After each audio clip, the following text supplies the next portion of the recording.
Hello and welcome back to Mobility Matters. I'm your host, Javier Betancourt, Executive Director of the Citizens Independent Transportation Trust, or CITT. We're the quasi-independent agency of Miami-Dade County charged with overseeing your half-penny sales tax for transportation. So if you've been following this program, you know that 20% of the monies generated by that half-penny surtax are distributed to all of our 34 municipalities, 34 cities in this county. And it's distributed on a pro rata basis, right? So larger cities get more, smaller cities get less. One of the cities that maybe doesn't get as much as it deserves because it's got a smaller population than it does a daytime visitor population is the city of Miami Beach. And I'm so happy to welcome a longtime friend and colleague, Jose Gonzalez, who is the Director of Transportation and Mobility at the good city of Miami Beach. Welcome to the program, Jose. Thank you, Javier. Thank you for having me. It's a pleasure to be here. Now, I say Miami Beach, and I think it needs no explanation because no matter where you live in Miami-Dade County, you've been to the beach, maybe clubbing back in high school or in college, or you to go take the family to the beach, or you go to the great restaurant. So, but for the maybe newbies who just arrived in Miami and don't know about Miami Beach, tell us about the city, like its size, its kind of character, and its uniqueness in terms of major events. And so tell us a little bit about Miami Beach, why it's unique, and particularly from a transportation and mobility standpoint. Sure.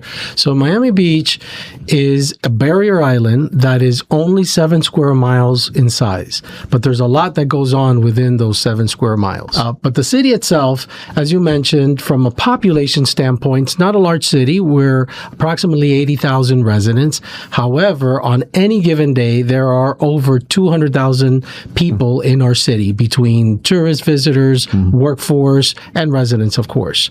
And that peaks during some of the major special events that we have throughout the year, such as Art Week, and we have a lot of them. Art Week, Boat Show, Food and Wine, just to just to name a few.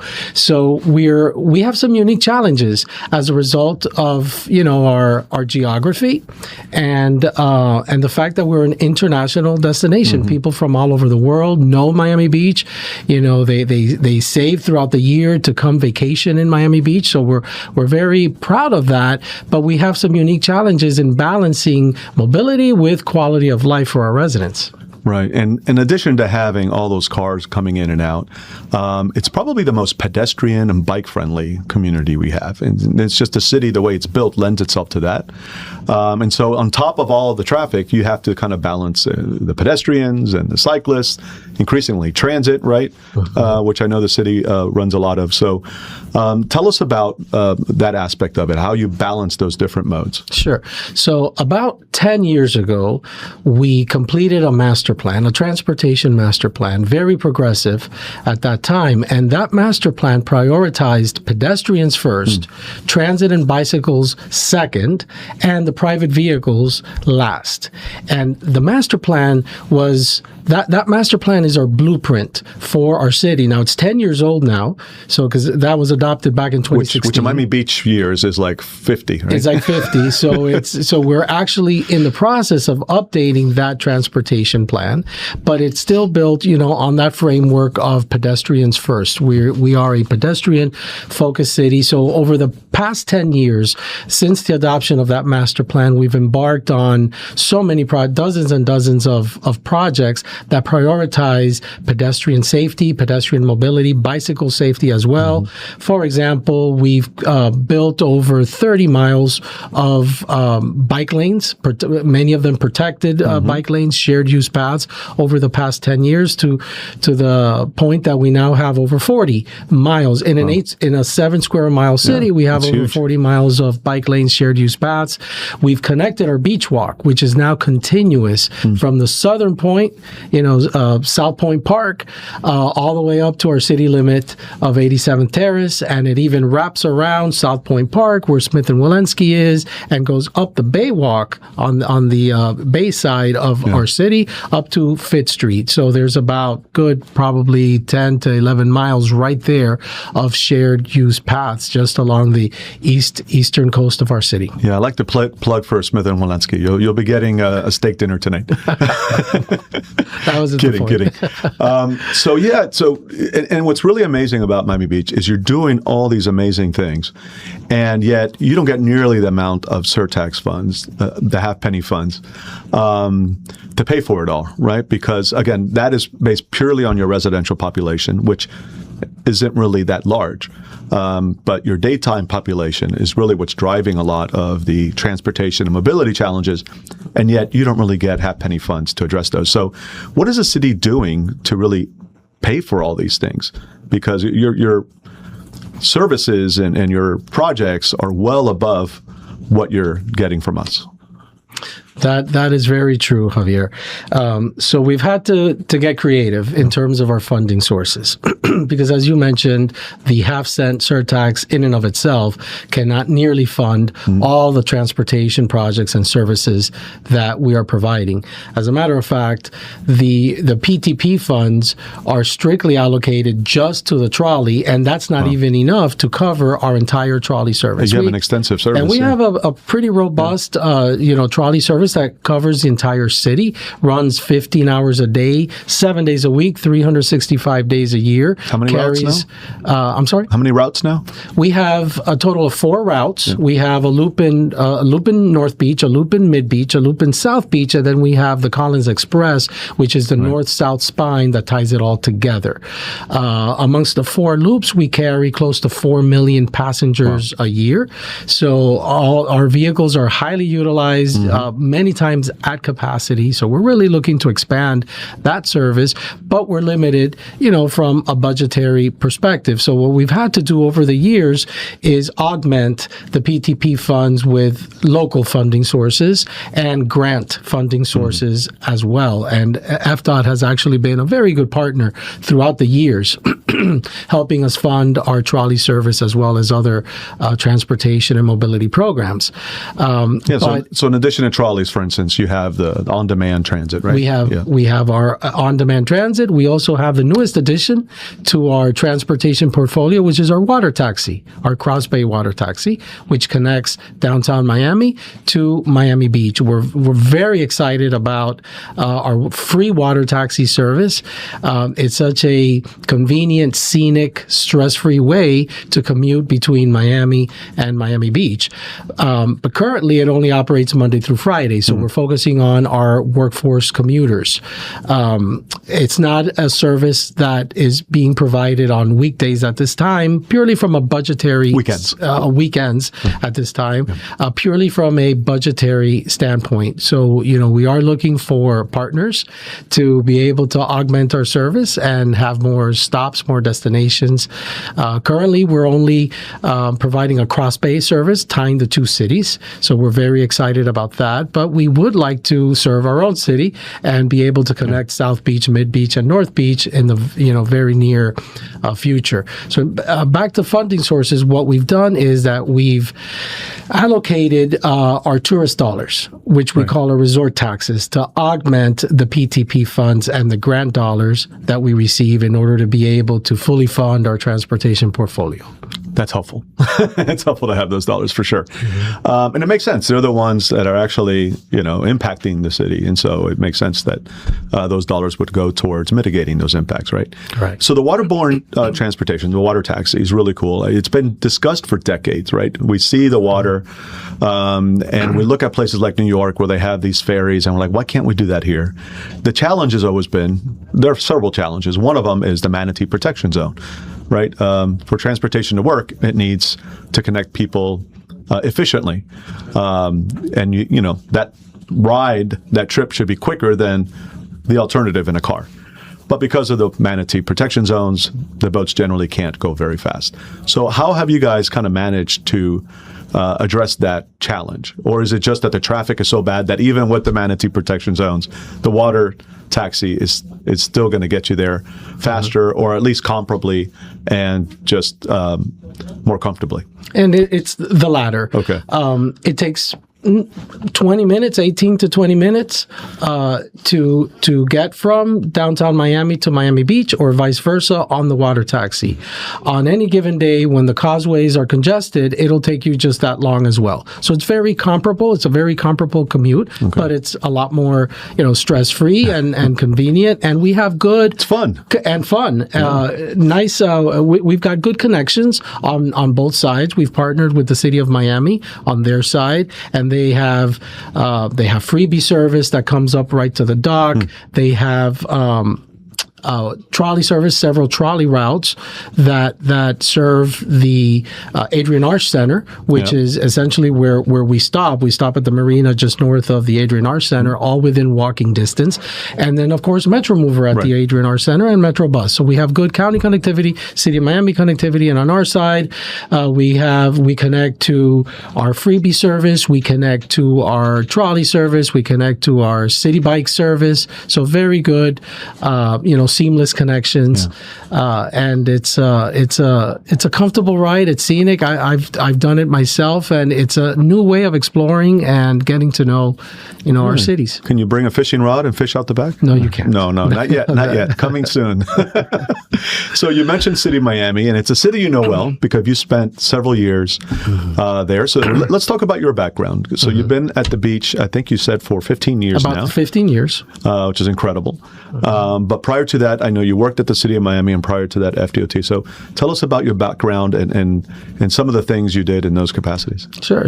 So, my career began at the Florida Department of Transportation. Like many traffic engineers in Miami, right? It's like training ground. Yes, it is. It's a great organization there. And so I was in their management training program, and that's where it all started. And I was actually there for about 10 years. But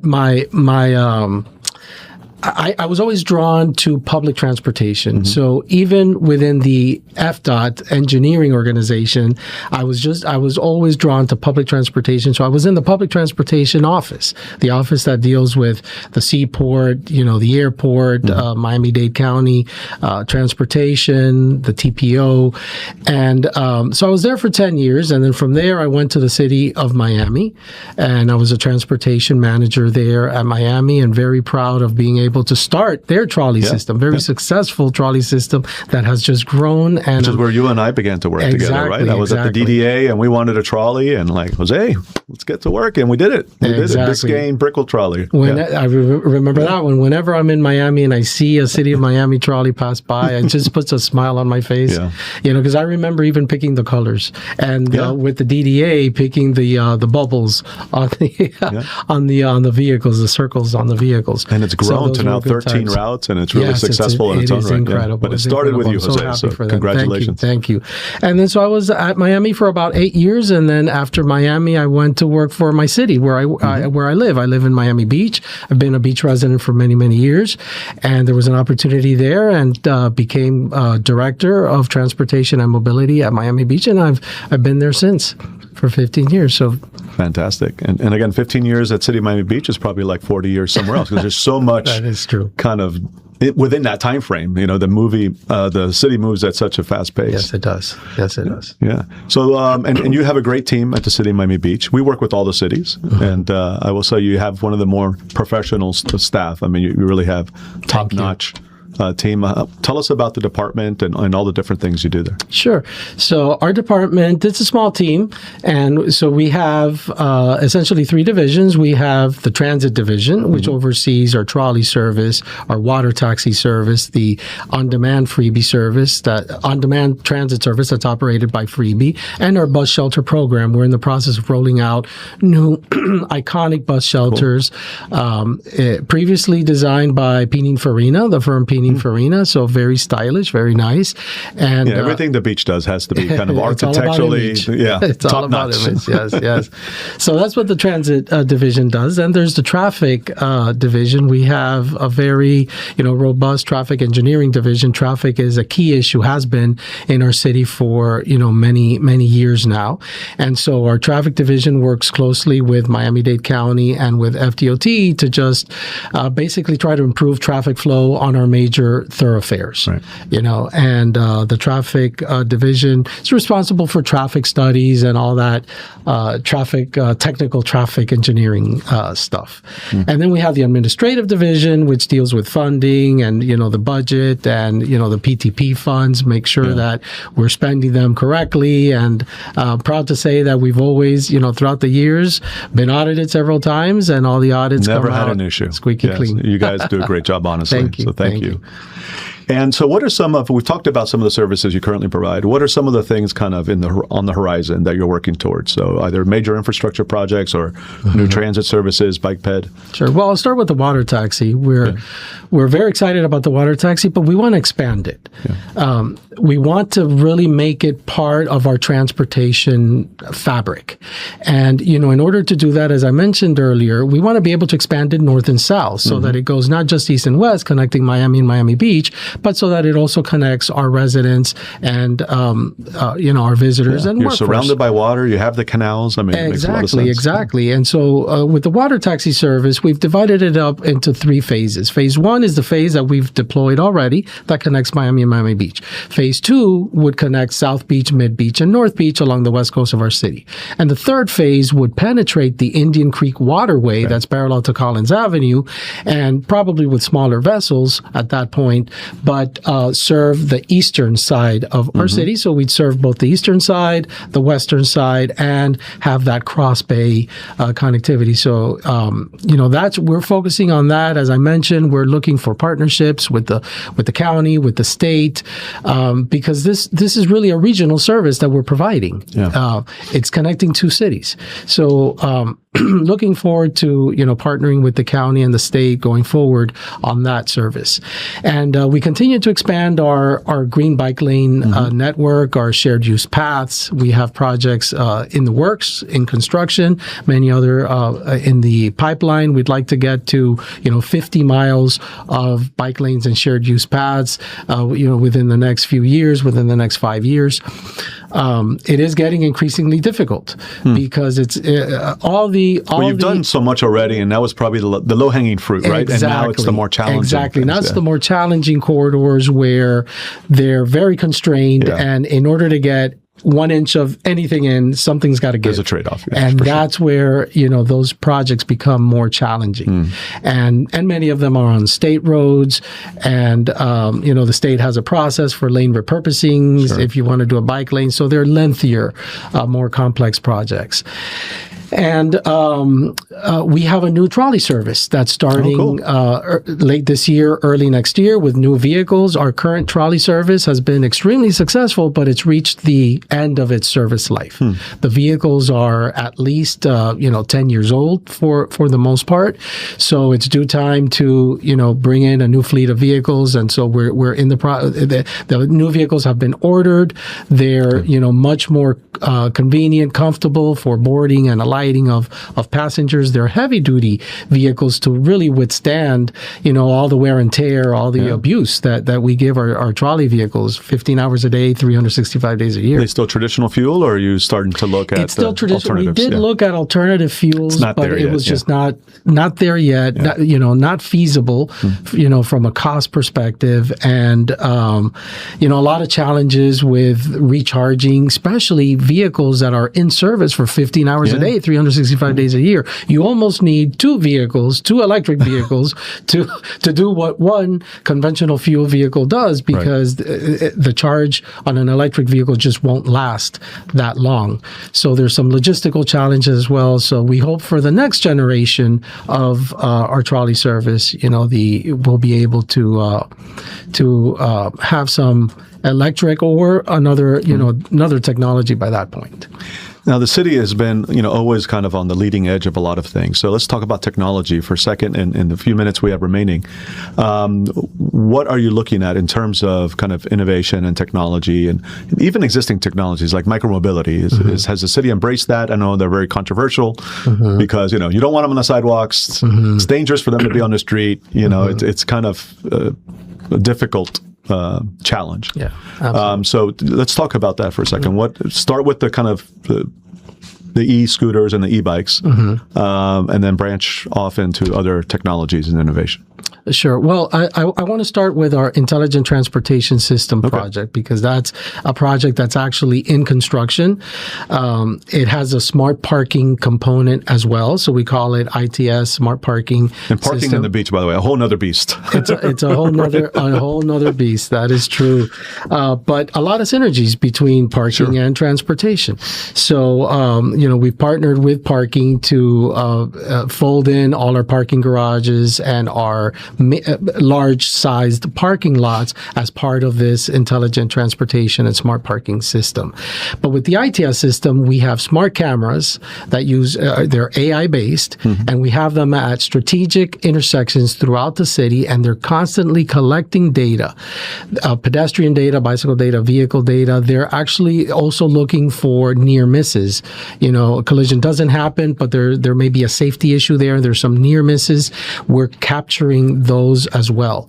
We have, to augment that, we have digital message boards that we're placing throughout the city along our major thoroughfares to be able to provide real-time traffic information to the motoring public. A lot of folks think that those are signs that were put there by the DOT, but they're actually City of Miami Beach signs, even on the causeway, those large electronic signs. And we give advance notification for special events that are coming up and any roadway incident as well. As part of the system, we also have sensors throughout the city that are collecting real-time travel information, how long it takes a certain vehicle to get from a point A to a point B in our city. And that's important in order to determine congestion thresholds and be able to prevent congestion. So when you see that that travel time starts building up, then we kick in traffic management. Traffic management we do through a traffic engineer that we have as part of our team that has access to the county's traffic signal system and works with the county, still in partnership with the county, because ultimately the county has jurisdiction and purview over traffic signal control. But we work very closely with the county to be able to change our traffic signals and, change the offsets, change the length of the green time, the red time, improve the coordination along the corridor, all very important things in order to improve traffic flow. I'm sure we've all been caught in those, you're at a red light, you see the light in front of you green.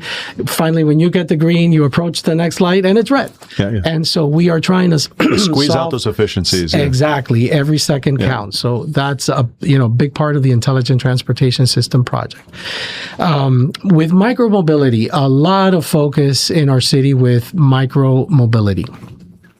And some ordinances actually that are in the works right now regarding micromobility. And really the goal is the safety of all the users, of not only the micromobility users, but the users of the byways, the paths that they are on.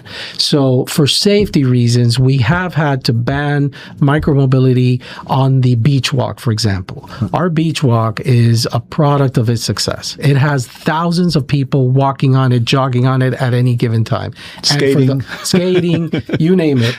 And for the most part, it's only 15 feet wide.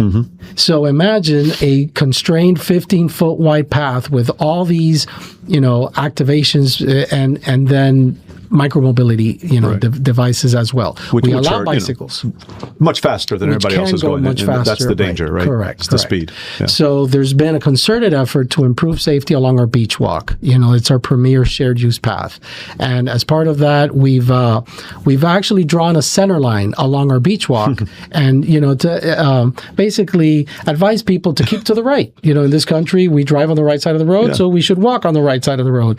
And you'd be surprised. People are actually following directions. It's been very effective. You see people, going northbound on the right side, southbound on the left side, and people should come naturally, but somehow but it doesn't, they need that stripe to remind them. The stripe worked with arrows just to make sure they're in the right direction. Some signage as well, slow down signs. We're going to be putting some electronic speed feedback signs as well, because even some of our bicyclists, unfortunately, sometimes are traveling very fast. along, and it's a conventional bike, but it could be going, 20 plus miles an hour. Yeah, some people can pick up speed on those things. I was never one of them. But. Yes, they can. Yes, they can. So, we're trying to build out our bicycle network on the streets to be able to relieve some of that pressure off of the beach walk, because we've had to take these measures in the interest of safety. And finally, Jose, I imagine all this is coming together in an app, right? The city has a transportation app that kind of where all these different services come together. Yes, we have actually two apps. We have one app that's dedicated to our trolley. It's the trolley tracker. It's embedded in the city's mobile application. It's actually the first icon there, trolley tracker. And then we have the transit app that we've had for several years now. The transit app, internationally known, and it consolidates all the different modes. So in there, you'll see already our freebie service, our trolley service, our water taxi service, the county's bus services there. It's just the one-stop shop for all modes. That's fantastic. So if somebody wants to go from point A to point B, they go to that app, and it'll tell you how to do that using multiple modes, right? Correct. In the most efficient way possible. Correct. That's great. Listen, Jose, believe it or not, we are out of time. I'll leave you with the last word if there's anything you want to add that we didn't touch on. And then finally, let the folks know where they can go if they want to learn more about you, your department, and all the wonderful services you have. Sure. Well, thank you again. Thank you, Javier, for the invitation. Pleasure to be here and share, everything that we're doing over at Miami Beach. Come visit Miami Beach. Absolutely. Take the water taxi. And take the water taxi. It's a wonderful city. So much to do. If you have any questions, if anyone has any questions on any of our services, they can go to miamibhfl.gov/transportation, or they can just call our number directly. It's 305-673-7514. That's our direct line to, our office with any question, any comment, any suggestion. We are a city that is open to new ideas, to innovation, to tests, to pilot different things. The water taxi, for example, started as a pilot, and it's just kicked off. So we're open and here to serve our community. Well, thank you, Jose, again. Thank you for appearing on the program. Thank you for all that you do. You've really impressed me throughout your career. Thank you. The amount of things and at the level of quality that the city is doing is incredible. You really are a model for other cities to follow. Thank you. And I really appreciate that the city is spending well above what it gets in half-penny funds to address those critical needs, right? You're not using funding as an excuse. No. You're investing, as much as you possibly can from other sources. So thank you, to your team, to the city of Miami Beach. Thank you, Javier. And folks, I want to thank you for tuning in. If you like this episode, please like it, share it, subscribe, and keep tuning in to future episodes. I also want to thank our partners in this, Miami's community newspapers, for hosting and producing the program. Special thanks to our producer, Anzoni, back there behind the screens and cameras. That's all the time we have. So until next time, keep moving, Miami.